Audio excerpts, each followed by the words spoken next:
دادوں نے ثنا کو مس کال دے کر بلایا تھا۔ ان کے سر میں شدید درد نے ان کو بہت بے چین کر دیا تھا۔ ثنا آئی۔ اس نے سرخ کڑھائی والے سوٹ کے ساتھ چھوٹا سا سفید اور سرخ پرنٹڈ دوپٹہ گلے میں ڈال رکھا تھا۔ وہ قدرے خوبصورت لگ رہی تھی۔ دادو اس کو دیکھ کر مسکرانے لگیں۔ ثنا بیٹی، ہمارے سر میں تیل سے ہلکی ہلکی مالش کر دیں، درد سے بہت تکلیف ہو رہی ہے، دادو نے نرم لہجے میں کہا۔ جی بڑی بیگم صاحبہ، میں ابھی لگا دیتی ہوں۔ اور ثنا ان کے سر میں تیل لگانے لگی۔ ان کو سکون سا محسوس ہونے لگا۔ ثروت اور خیرن بوا ہاسپٹل سے آئیں کہ نہیں؟ دادو نے پوچھا۔ نہیں، وہ رات کو آئیں گی، اس نے جواب دیا۔ اور آپ کے بھائی کی طبیعت اب کیسی ہے؟ دادو نے پھر پوچھا۔ ٹھیک ہے، کل چھٹی مل جائے گی، اس نے جواب دیا اور اپنی مخروطی انگلیوں سے آہستہ آہستہ ان کے سر کی مالش کرتی رہی۔ خدا آپ کو صحت دے، ہمارے سر کو سکون آ گیا ہے، بہت شکریہ، دادو نے محبت بھرے لہجے میں کہا۔ اب میں جاؤں؟ ثنا نے اٹھتے ہوئے کہا۔ ہاں جائیے، دادو نے آنکھیں بند کرتے ہوئے کہا۔ سنیے، یہ بہو بیگم اپنا بیگ ادھر بھول گئی ہیں، اسے ان کے کمرے میں رکھ دیں، ہم سونے لگے ہیں، کہیں ادھر ادھر نہ ہو جائے۔ دادو نے مومنا کا بیگ اسے پکڑاتے ہوئے کہا۔ جی بہت بہتر، ثنا نے جواب دیا اور بیگ لے کر مومنا کے بیڈ روم میں داخل ہوئی۔ کمرے میں نیم تاریکی تھی، کھڑکیوں کے آگے دبیز پردے لٹک رہے تھے، ٹی وی آن تھا اور اس پر میوزک چل رہا تھا۔ کمرے میں ہلکی ہلکی کلون اور جیسمین کی خوشبو پھیلی تھی، اے سی کی وجہ سے قدرے ٹھنڈک ہو رہی تھی۔ ثنا نے مومنا کی وارڈروب میں بیگ رکھا اور ٹی وی آف کرنے لگی، جو اس کے خیال میں یوں ہی چل رہا تھا۔ اسد اس کی طرف محبت پاش نظروں سے دیکھ رہا تھا۔ ٹی وی آف نہ کرو، اسد نے بیڈ پر لیٹے ہوئے آواز دی تو وہ ایک دم چونک گئی اور گھبرا کر اسد کی جانب دیکھا۔ آپ؟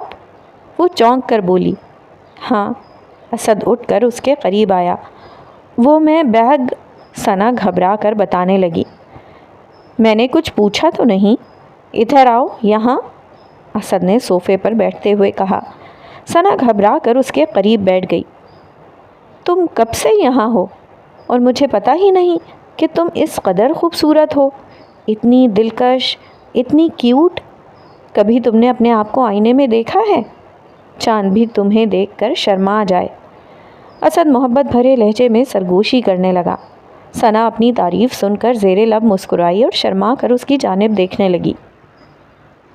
تمہیں معلوم ہی نہیں کہ تم اتنی حسین ہو، کسی پری سے بھی زیادہ، اسد نے محبت سے اس کا ہاتھ پکڑتے ہوئے کہا تو وہ مسکرانے لگی اور رفتہ رفتہ اس کی محبت کے سحر میں گرفتار ہونے لگی۔ آئی لو یو، میں تم سے محبت کرنے لگا ہوں، بہت محبت، اس نے اسے اپنے قریب کرتے ہوئے کہا۔ محبت؟ اس نے چونک کر پوچھا۔ ہاں، تم مجھے بہت اچھی لگتی ہو، بہت پیاری، اسد اس کے قریب آ کر بولا۔ وہ قدرے شرما گئی اور زیر لب مسکرانے لگی۔ اسد نے اپنے مضبوط ہاتھ اس کے کندھوں پر رکھے تو وہ گھبرا گئی۔ وہ مومنا باجی، اس نے گھبرا کر دروازے کی جانب دیکھتے ہوئے کہا۔ وہ رات کو دیر سے آئے گی، اسد نے مسکرا کر جواب دیا اور اسے اپنے بازوؤں کے حصار میں لیا۔ اسد جیسے خوبصورت مرد کی قربت سے اس کا دل دھڑکنے لگا۔ وہ اسد کو ہمیشہ حسرت کی نگاہوں سے دیکھتی تھی، جیسے خوبصورت چاند کو چھونے کی تمنا تو ہر کوئی کرتا ہے، مگر وہ چاند کبھی اس کے آنگن میں اتر آئے گا، یہ خیال ہی اسے بوکھلا دیتا ہے۔ اسد اس سے یوں محبت کرے گا، اس کا دل خوشی سے سرشار ہونے لگا۔ اسد شراب کے نشے میں بدمست ہو رہا تھا، اس کے اندر جذبات مزید مشتعل ہونے لگے۔ اسد بالکل بھول چکا تھا کہ وہ کون تھی۔ اس کے سامنے ایک خوبصورت لڑکی تھی جس سے وہ اپنے جذبات کی تسکین اور اپنی ہوس پوری کرنا چاہتا تھا۔ اس نے اسے اپنے بازوؤں میں بھرا اور وہ اس کے سحر میں بری طرح گرفتار ہونے لگی اور وہ اپنی ہوس پوری کرتا رہا۔ شام ہو رہی تھی جب مومنا کو ڈرائیور گیٹ پر ڈراپ کر کے چلا گیا۔ ماہا سو رہی تھی۔ مومنا نے اسے دادو کے پاس لٹایا۔ دادو بھی سو رہی تھی اور وہ خود آہستہ آہستہ سیڑھیاں چڑھتی ہوئی اوپر بیڈ روم میں گئی۔ اس نے نقاب چہرے سے سرکایا، کمرے کا دروازہ کھولا تو میوزک، ہنسی اور دبے دبے قہقہوں کی سرگوشیاں سن کر چونکی۔ اس نے آگے بڑھ کر لائٹ آن کی۔ اسد اور ثنا کو بیڈ پر دیکھ کر اس کے ہوش اڑ گئے۔ ہر شرابی زانی ہوتا ہے، اسد ایسا نہیں، آج نہیں تو کل وہ بھی یہی کرے گا۔ ذکیہ بیگم کے الفاظ اس کے کانوں میں گونج رہے تھے۔ اسد!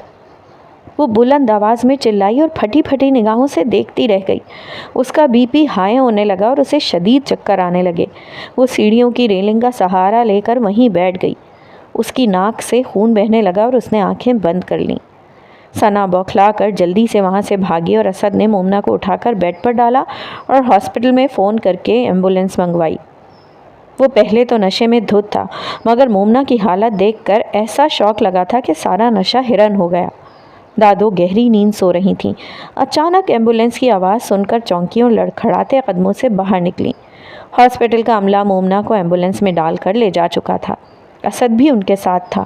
گھر پر کوئی بھی نہیں تھا جس سے دادو پوچھتیں۔ ان کے اوسان خطا ہو رہے تھے۔ انہوں نے گھبرا کر ثنا کو فون کیا، مگر اس کا موبائل بھی آف تھا۔ گھر میں تاریکی اور خاموشی چھانے لگی۔ ماہا نے ایک دم اٹھ کر اونچی آواز سے رونا شروع کر دیا۔ دادو اسے دیکھ کر اور گھبرا گئیں۔ اسے چپ کرانے کی کوششیں کرنے لگیں، مگر وہ چپ ہی نہ ہو رہی تھی۔ یہ سب کچھ اچانک کیا ہو گیا ہے؟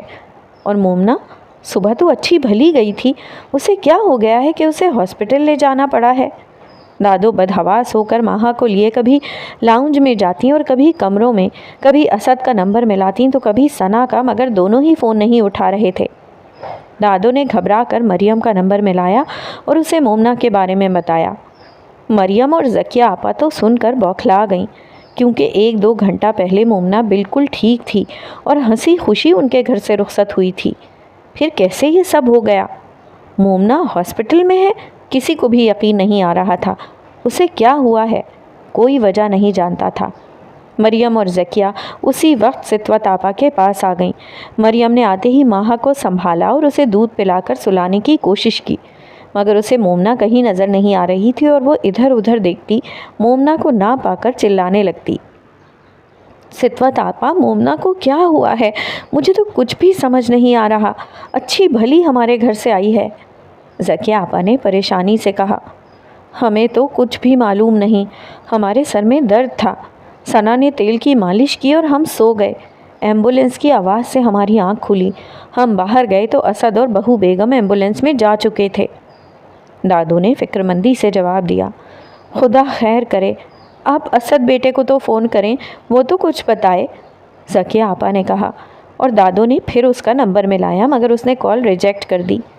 معلوم نہیں اسد فون کیوں نہیں اٹھا رہے، دادو تشویش سے بولی۔ ٹھہرے میں ملاتی ہوں۔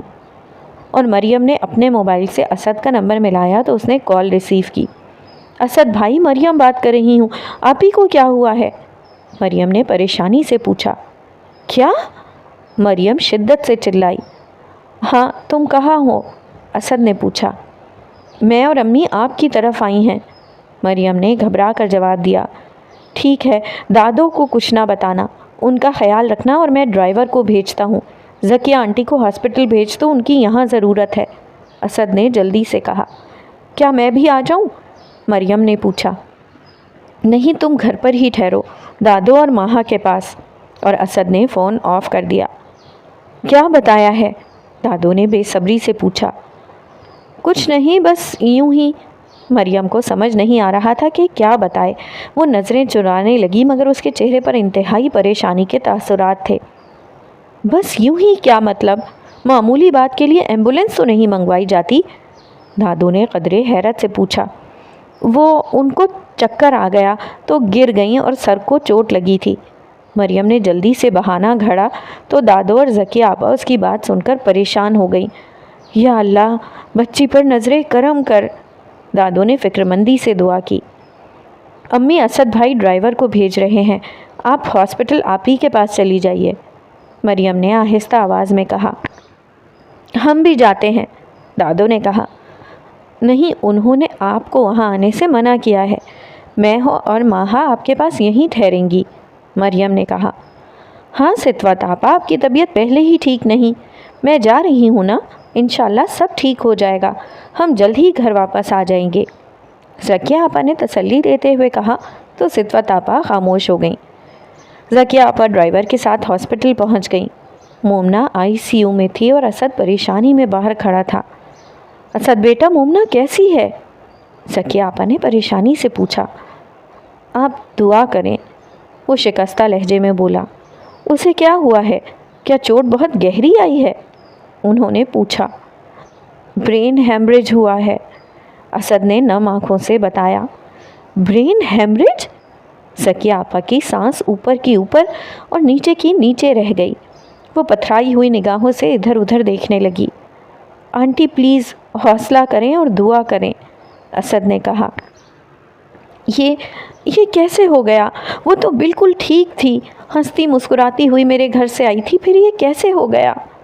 وہ بڑبڑانے لگیں اور اسد نظریں چرانے لگا۔ اس کے پاس کوئی جواب نہ تھا۔ دادو ساری رات مضطرب رہیں، ایک لمحے کے لیے بھی انہیں نیند نہیں آ رہی تھی۔ مریم اور ماہا ان کے پاس ہی تھیں۔ ماہا بھی نہیں سو رہی تھی، مسلسل رو رہی تھی اور مریم اسے چپ کرانے میں مصروف تھی۔ فجر کی نماز کے بعد دادو جائے نماز پر بیٹھ کر خدا کے حضور گڑ گڑا کر مومنہ کی صحت کے لیے دعا کرتی رہیں اور آنسو بہاتی رہیں۔ نماز کے بعد تھوڑی دیر کے لیے انہیں نیند آ گئی۔ مریم بھی صوفے پر ماہا کو اپنے ساتھ لگائے اونگنے لگی۔ میں آج بات کر کے رہوں گی بوا، مجھے مت روکو۔ ثروت روتی ہوئی دادو کے کمرے میں داخل ہوئیں۔ خیرن بوا اس کے پیچھے پیچھے اس کو روکنے کی کوشش کر رہی تھیں۔ ان کے شور کی آواز سن کر دادو ہڑبڑا کر اٹھ بیٹھیں اور حیرت سے ان کی جانب دیکھنے لگیں۔ مریم بھی ان کی آوازیں سن کر اٹھ گئی تھی۔ کیا بات ہے، خیریت تو ہے؟ دادو نے گھبرا کر پوچھا۔ بڑی بیگم صاحبہ، کیا آپ ہمیں اس لیے اپنا نمک کھلاتی رہی ہیں کہ ہم سے ہمارا سب کچھ چھین لیں؟ آپ لوگ اتنے ظالم بھی ہو سکتے ہیں، مجھے پتہ نہیں تھا۔ ثروت اونچی آواز میں روتے ہوئے بولی۔ ثروت آپ کیا کہہ رہی ہیں؟ ہمیں کچھ بھی سمجھ نہیں آ رہا، دادو نے گھبرا کر کہا۔ آپ کے گھر میں اتنا کچھ ہو جائے اور آپ کو خبر بھی نہ ہو، اتنا بڑا جھوٹ تو مت بولیں، ثروت نے قدرے تلخ لہجے میں کہا تو دادو کو اس کی بات سن کر شدید دھچکا لگا۔ خیرن بوا کو بھی ثروت کا لب و لہجہ انتہائی نامناسب لگا۔ ثروت بیگم صاحبہ سے یوں بات مت کرو، خیرن بوا نے کہا۔ کیوں نہ کروں؟ ہمارا سب کچھ یہ لوٹ لیں اور ہم اف بھی نہ کریں، ہم لوگ اتنے بے غیرت بھی نہیں ہوئے، ثروت غصے سے بولی۔ ثروت ادھر بیٹھیں اور بتائیں کیا بات ہوئی ہے، دادو نے اپنے حواس پر قابو پاتے ہوئے قدرے نرم لہجے میں کہا۔ نہیں بیٹھنا، مجھے آپ لوگوں کی بہت خدمتیں کر لی، ہم نے بہت عزت کر لی، بدلے میں کیا ملا کہ ہم سے ہماری عزت ہی چھین لی، ثروت غصے سے بولی۔ کس نے چھینی ہے آپ کی عزت؟ دادو نے حیرت سے پوچھا۔ آپ کے بیٹے نے میری ثنا کو کسی قابل نہیں چھوڑا، ثروت پھوٹ پھوٹ کر رونے لگی۔ نہیں ثروت، یہ جھوٹ ہے، دادو نے اپنے دل پر ہاتھ رکھ کر بے یقینی اور دکھ بھرے لہجے میں کہا۔ کاش یہ جھوٹ ہوتا، مگر ذلت اور رسوائی کا جو داغ آپ لوگوں نے ہمارے چہروں پر لگایا ہے، اب اسے کوئی نہیں دھو سکتا، ثروت سے سکنے لگی۔ مریم کے پاؤں تلے سے زمین نکل گئی۔ اور میری جنت کتنی آلودہ ہے، شاید تم اس کا اندازہ بھی نہیں کر سکتی، میں کتنی مضطرب رہتی ہوں، تمہیں کیا معلوم، میری زندگی کو آئیڈیل مت سمجھو، معیز کا موازنہ اسد سے مت کرو، مریم ہر لحاظ سے تمہارا پلڑا بھاری ہے، تم خوش قسمت ہو جسے معیز جیسا شریف اور نیک انسان ملا، اس کی اور اس کی محبت کی قدر کرو۔ مومنہ کے الفاظ اس کے کانوں میں گونجنے لگے اور وہ پھٹی پھٹی نگاہوں سے دادو کو دیکھنے لگی جو بری طرح سے سک رہی تھیں۔ آپ کے شرابی بیٹے نے ہمارے خاندان کی عزت کو داغدار کر دیا ہے، خدا کرے، ثروت سے سکنے لگی۔ خدا کے لیے ثروت کوئی بد دعا نہ دینا، دادو نے تڑپ کر ثروت کے آگے اپنے دونوں ہاتھ جوڑ کر درخواست کی تو مریم اور خیرن بوا دونوں رونے لگیں۔ بس کرو ثروت، خیرن بوا نے ثروت کو ڈانٹا۔ بیگم صاحبہ خدا کے لیے اس کے آگے ہاتھ مت جوڑیں، مجھ سے یہ برداشت نہیں ہو رہا، خیرن بوا نے دادو کے دونوں ہاتھوں کو اپنے ہاتھوں میں لے کر روتے ہوئے کہا۔ خیرن بوا، ہمیں یقین نہیں آ رہا کہ ہمارے پروردگار نے ہماری قسمت میں اتنی ذلت اور رسوائی لکھ دی ہے، وہ ذلت اور رسوائی جس کا احساس ہمارے ان جڑے ہوئے ہاتھوں کی ذلت سے کہیں زیادہ ہے، دادو دہاڑے مار مار کر رونے لگیں۔ بس کریں بیگم صاحبہ، خدا کے لیے اپنے آپ کو سنبھالیں۔ چھوٹی بیگم صاحبہ یہ صدمہ برداشت نہیں کر سکیں اور اپنی آنکھوں سے سب کچھ دیکھ کر ان کے دماغ کی نالی پھٹ گئی ہے۔ اب آپ تو اپنے آپ کو سنبھالیں۔ خیرن بوا اپنی ہی لے میں بولی، یہ آپ کو کس نے بتایا؟ دادو ہکلا کر بولی، نظام دین نے، وہ ساری رات اسپتال میں رہا ہے۔ خیرن بوا نے کہا تو دادو ایک دم بستر پر گر گئیں، ان کا ہاتھ ان کے دل پر تھا۔ بیگم صاحبہ کیا ہوا؟ ہوش کریں۔ مریم اور خیرن بوا دادو کے ہاتھ پاؤں مسلنے لگیں۔ مریم نے ان کی سانس چیک کی۔ دادو، بڑی بیگم صاحبہ اٹھیں، کیا ہو گیا ہے؟ مریم اور خیرن بوا کی ملی جلی آوازیں کمرے میں گونجنے لگیں، مگر دادو یہ صدمہ برداشت نہ کر سکیں، دوبارہ آنکھیں نہ کھول سکیں۔ اتنی ذلت اور رسوائی سہ کر ان سے دوبارہ آنکھیں کھولنا محال ہو گیا تھا۔ اتنے بڑے خاندان کی باعزت شان و تمکنت والی، خدا ترس، نیک، باحیا اور با کردار عورت ذلت کا اتنا بڑا تماچا کھا کر ایسی بوکھلائیں کہ جانبر نہ ہو سکیں۔ کمرے میں کوہرام مچ گیا۔ خیرن بوا، مریم اور سروت بھی دہاڑے مار مار کر رونے لگیں۔ ماہا بھی ان سب کو دیکھ کر رونے لگی، اونچی آواز سے چلانے لگی۔ ڈاکٹر ثقلین کے انگلینڈ جانے کے بعد علینا زیادہ تر وقت جمی کے ساتھ گھومنے پھرنے میں گزارتی۔ جب دل چاہتا کسی کو بھی بتائے بغیر گھر سے غائب ہو جاتی اور اکثر رات گئے لوٹتی۔ ناظر علی اور کشور اسے دیکھ دیکھ کر کڑتے، لیکن ڈاکٹر ثقلین کے واپس لوٹنے تک وہ خاموش تھے۔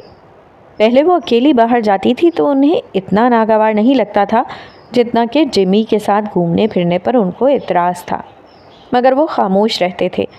علینا بھی ذہنی طور پر تیار تھی کہ وہ ڈاکٹر ثقلین کے آتے ہی ان سے طلاق لے کر جمی سے شادی کر لے گی، مگر دونوں کے درمیان شادی کے موضوع پر کبھی بات ہی نہیں ہوئی تھی۔ علینا جب بھی بلا واسطہ انداز میں شادی کا ذکر کرتی تو وہ موضوع بدل دیتا۔ جمی اپنے بھائی کے ساتھ مل کر ایک ریسٹورانٹ چلا رہا تھا۔ کچھ وقت ریسٹورانٹ کو دیتا اور جیسے ہی موقع ملتا وہ علینا کو پک کر کے کبھی گھومنے پھرنے چلا جاتا، کبھی دونوں پکچر دیکھنے چلے جاتے، کبھی کسی شاپنگ سینٹر میں۔ شاکر علی علینا کے اکاؤنٹ میں ہر ماہ اچھی خاصی رقم بھیجتے تھے، کیونکہ علینا نے انہیں اپنے اور ڈاکٹر ثقلین کے تعلقات کے بارے میں بتایا تھا، اور یہ کہ وہ اپنی ضروریات کے لیے کسی سے پیسہ نہیں مانگنا چاہتی۔ وہ اپنا پیسہ دل کھول کر جمی پر خرچ کرتی، ہر جگہ بلز وہی ادا کرتی اور جمی مفت میں اس کی کمپنی بھی انجوائے کرتا اور اس کا پیسہ بھی۔ جمی بہت مکار تھا، اس کی بہت سی لڑکیوں سے دوستیاں تھیں، مگر وہ علینا پر یہی ظاہر کرتا کہ پوری دنیا میں صرف وہی اس کی دوست ہے۔ ماضی میں جو کچھ اسے کہا کرتا تھا اس نے اس سے ان تمام باتوں کی معافی مانگ لی تھی، اور علینا نے اسے کھلے دل سے معاف کر دیا تھا۔ علینا کے لیے یہی بات قابل اطمینان تھی کہ جس شخص نے اسے کبھی جھٹلایا تھا اب وہ خود ہی اس کی جانب لوٹ آیا تھا، اور وہ اس کے لوٹ آنے پر بہت خوش تھی۔ وہ جس طرح کہتا ویسا ہی کرتی، جہاں چلنے کو کہتا فوراً چلی جاتی۔ وہ آوارہ اور عیاش ذہنیت کا نوجوان تھا، اس کے چہرے سے کراہیت اور آنکھوں سے خباثت ٹپکتی تھی، مگر علینا کو ان آنکھوں میں اپنے لیے صرف محبت دکھائی دیتی تھی۔ اس نے اسے خوبصورت باتوں کے جال میں ایسا پھنسایا تھا کہ وہ ان باتوں کے سحر میں بری طرح کھو گئی تھی۔ اسے جمی کے سوا کوئی اور دکھائی ہی نہیں دیتا تھا۔ ڈاکٹر ثقلین کے جانے کے بعد اور جمی سے تعلقات بڑھنے کے بعد اس کے لباس میں دن بدن زیادہ بےہودگی آتی جا رہی تھی، اور اس کو دیکھ کر کشور کے تن بدن میں آگ لگ جاتی۔ ویسے بڑبڑاتی رہتی اور ناظر علی خاموش تماشائی تھے، بیگم کو بھی خاموش رہنے کا ہی مشورہ دیتے۔ سب کو ڈاکٹر ثقلین کی آمد کا شدت سے انتظار تھا، اور ڈاکٹر ثقلین کا دورہ 15 دن اور طویل ہو گیا۔ ان کے ریسرچ پیپرز اور سیمینارز سے متعلق کافی خبریں آئے روز اخبارات اور میگزینز میں شائع ہوتیں۔ ہر وقت ان کی کامیابیوں پر مبارکباد کے فون گھر آتے رہتے، جنہیں ناظر علی اور کشور سن کر خوش بھی ہوتے اور افسردہ بھی۔ جس کو ان کی کامیابیوں کا سن کر زیادہ خوش ہونا چاہیے تھا، اسے نہ ان سے کوئی سروکار تھا اور نہ ہی ان کی کامیابیوں سے۔ نگین کی حالت بہت خراب تھی۔ وہ ہاسپٹل میں ہی ایڈمٹ تھی اور صرف 1 یا 2 روز یا شاید اس سے بھی کم وقت کی مہمان تھی۔ وہ شدید اذیت اور درد میں مبتلا تھی۔ اس کے ماں باپ ڈاکٹر اور نرسیں پاس کھڑے اس کو دیکھتے رہتے، مگر کچھ نہیں کر سکتے تھے۔ ڈاکٹر آخری علاج کر کے تھک ہار گئے تھے۔